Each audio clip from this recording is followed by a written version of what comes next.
Hello, welcome back. We are now on video 4 for chapter 5, and we're going to go over a very important concept. We have two important concepts left, real income and the real GDP. Let's see how far we get into this video. Now, real income. Is there like fake income, right? When you see real income, there is nominal income and there's real income. The reason it's called real is because the value is constant. That is the value that really matters. Now, the word nominal, when we say nominal income, nominal is current. So you and I get a paycheck every couple of weeks. That is in nominal dollars. This is how much we're getting paid now. So this is now August. It's August of 2022. And the amount of money you're getting paid in August of 2022 is in current dollars. It's a nominal income. But when you want to know how much it's really worth, what is this money really buying you, you want to look at real income. So if you hear people say things like money doesn't buy what it used to, what they're saying is that the value of money has actually shrunk. It's depreciated in value.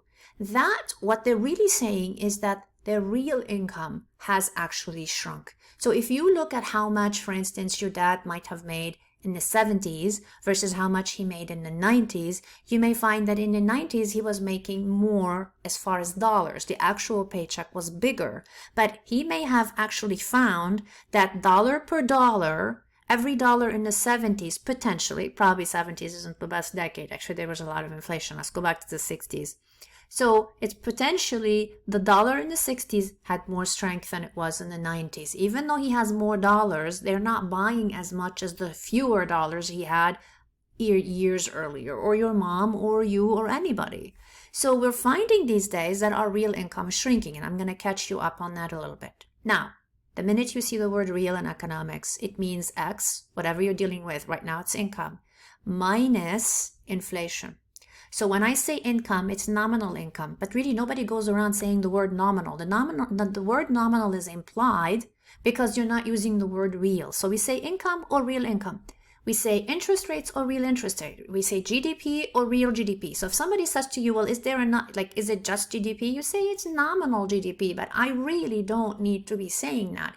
It would be like saying man-male. Or it doesn't make sense. If you say man, it's male. If you say male, it means man, right? So we don't need to, it's redundant. We don't need to keep saying it. Real income is income minus inflation. Look at this here, down here with me. Here's the nominal income. See how it says nominal in this case? Minus the inflation equals the real income growth. The reason this is saying growth is we're looking basically at the raise as a percentage. We're looking at the inflation as a percentage within a certain period of time. And this is the purchasing power. The purchasing power is the value and what's happening to it. So here are three different examples. What if, for instance, in this year, you were to get a 5% raise for your nominal income, but the inflation is 2%, then your real raise is only worth 3%. 2% of that raise got gobbled up in higher prices. What if something else happens? The raise is too low. You get a 2% raise, but the inflation rate is 2%, then you broke even. So here purchasing power in the first case went up. This 3% actually is translating to more value in your paycheck. Here it's flat, nothing is really changing. And the third one, you get a 1% raise. So you might be saying, oh, look, I have more money in my paycheck. So if you have $100 in income, now it's 101, but everything around you is costing 102. Well, that 1% sets you back, and now you're in the negative and you lost value. Now, here are some examples taken from real life. Let's look at currently what's going on. This is actually June of 2022, so this is the latest statistic that I can get you right now. Look at the real average hourly earnings. Guys, I pulled this from the Labor Statistics Department, the Bureau of Labor Statistics. I wanted to show you exactly how they word it and what they've done with it. So they tell us that the real average hourly earnings for all employees decreased by 1% from May to June. Seasonally adjusted, right? So the U.S. Bureau of Labor Statistics reported today. This result stems from an increase of 0.3%. in average hourly earnings combined with an increase of 1.3% in the consumer price index for all urban consumers. What does this mean? It means because inflation increased at 1.3%, but the income at 1%, actually the value dropped by 0.3. If you look at this example, this one is taken from 2008, and this one is based on also a single period. So in August here of 2008, weekly wages increased by 0.4. Inflation decreased. This is called deflation. Deflation occurred at 0.2%. So you got a 0.4% potentially during this period raise, but the prices around you dropped by 0.2%. When you do the raise of 0.4 minus a negative 0.2, you add them and you end up with a 0.6 change in your real income. So real income actually went up more than the actual raise because there was a deflation during this period. That's why I picked this example. Here's another example. Take an income of 100,000 and an inflation rate of 3%. Your real income immediately drops to 97,000. Meaning this 3%, which is $3,000, you take it out of the 100,000, it becomes 97,000. What does this mean? It means your $100,000 is in current dollars. It has a true value of only 97,000.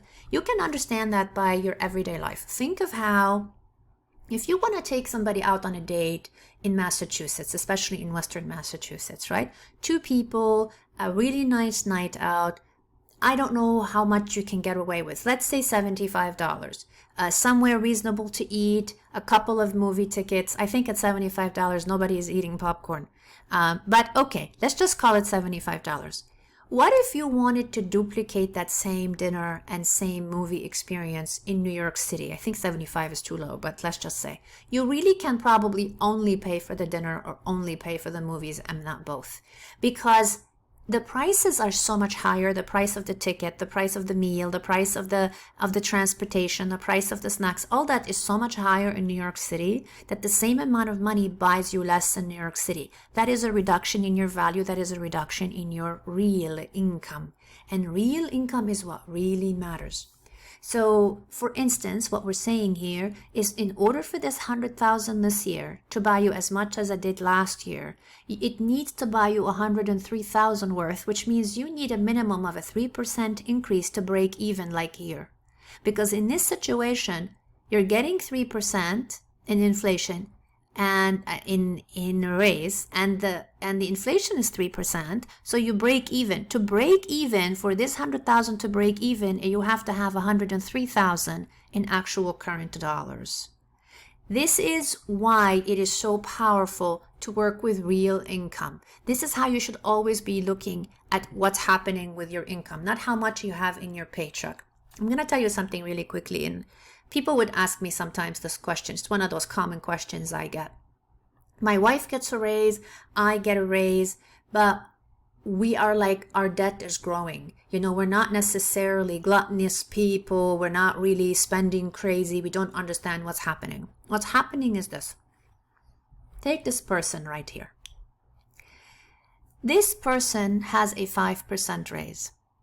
If they actually spend this 5%, so they look at their paycheck and they go, oh, look, we have 5% more money than we did before, and then they spend all of their 5%, then they would actually end up spending 7% more than the year before, because this 2% is all inflation, meaning they didn't allow for the fact that the food they're buying, the electricity, etc., is actually higher.